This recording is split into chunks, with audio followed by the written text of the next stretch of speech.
შინაგან საქმეთა სამინისტროს საგანგებო სიტუაციების მართვის დეპარტამენტის სამაშველო ბაზაზე შემოვიდა შეტყობინება, რომ ენგურხეთის საგუბარში დაიხშო მამაკაცი. გამოვედით 5 კაციანი ჯგუფი, ადგილას დახვდა ზუგდიძის და წალენჯიხის სახანძრო სამაშველის სამსახური. ერთობლივი საძიებო სამუშაოს შედეგად ჩვენს მიერ 20 მეტრის სიღრმეში იქნა ნაპოვნი ცხედარი.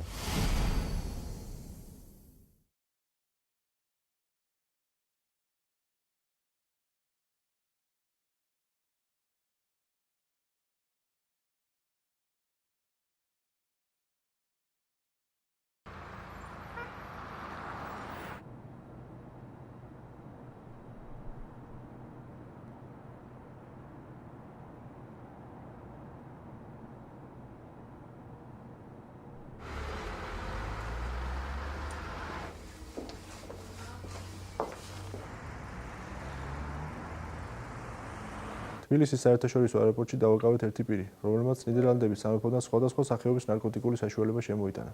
დაკავებულის პირადი და ზურგჩანთის ხრიგისას განსაკუთრებით დიდი ოდენობით ნარკოტიკები ამოიღეთ.